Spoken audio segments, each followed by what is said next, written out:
In this video, we are looking at departments, as we can see DSC Urology here, and we're interested in the eligibility for Worktribe costs, and nothing's been applied to this department, include for costs. There's no yes or no value, it's just a null value. Where we see a null value, that's the equivalent to no.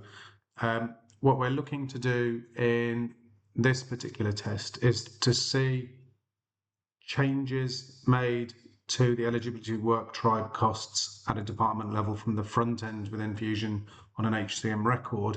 How is it then represented in a report output? So currently there's a report output for department name. We can see our blue line here for DSC Urology, and we see null values here and a null value meaning no, don't include me for Worktribe costs. So that's correct. So now if we go and update our department here, so we already got the department for where we want it, and we click on update, and what we're interested in is to update the effective date from today's date, so we'll change it to the 20th, and then we'll come down to eligible for Worktribe costs and include for costs. We can choose yes or no, and we want yes because we want to see that to be reflected in the report, and then we'll click on submit to submit the change to this department to show the eligibility for Worktribe costs is as shown. So that's gone through, and then let's click back on DSC Urology to see if we can see the reflected change. And when we scroll down, we can see near the bottom, and just let it load. So for DSC Urology, has it reflected? Yes, so our change is there on the front end. So now from a report point of view, can we see that? So let me open up a new instance of Fusion, and let's go to where we run reports. So I'll go to reports and analytics, and we have a saved report that we will use here, UT Department Eligibility for Worktribe Test 2. So that's our report.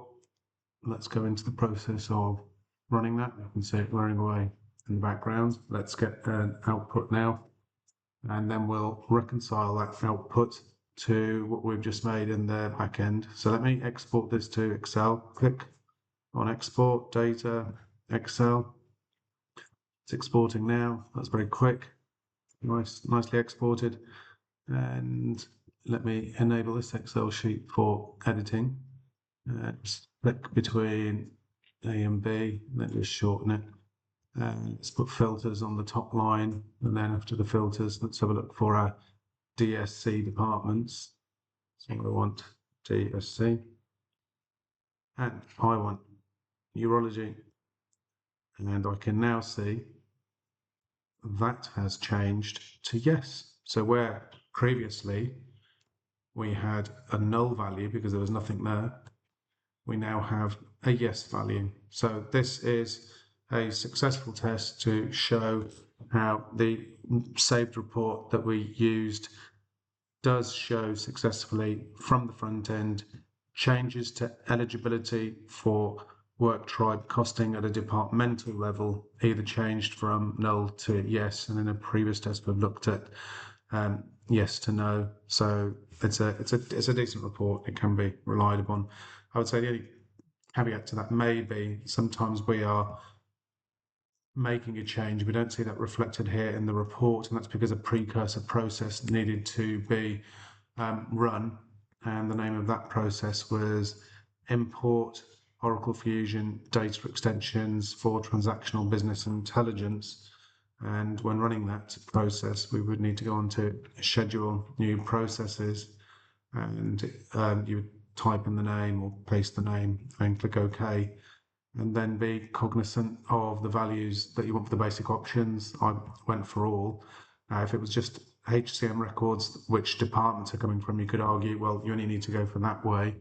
All ensures that all objects for extensions, EIT and EFF information that have been made across all forms within the Fusion modules can come across. It does take some time to run, can take a couple of hours for the first time that it's run as well, just keeping that in mind. So if you find that you're making a change to a department on the front end for in this example, eligibility for Worktribe costs, and it's not being reflected in the reports. It may well be that this process needs to be run, and so you would just you could leave it on all if you wanted, and then just click submit, and it would run that way. It's very simple. Just click submit. As we see here, the process is then submitted, and then it will work its way in the background. If you click on refresh, you can see over here what the current status will be. So it will go from like wait to then running, then eventually go to succeeded or error or in waiting. Could be various different statuses depending on what the output is. And if you needed to, you could click on, for example, this was run previously and it errored out. If you wanted to know what the error was, you could click on the line and then you can click on the attachment and you could look in the error log and it would give you further information. So that's just something to be thoughtful about. But in this instance, what we wanted to do was to test a report on the change on eligibility for Worktribe costs, which we've seen by department. And we saw it for DSE urology, where there was none values. We changed it to yes, and our report output conclusively showed us that positive change. So this was a successful test.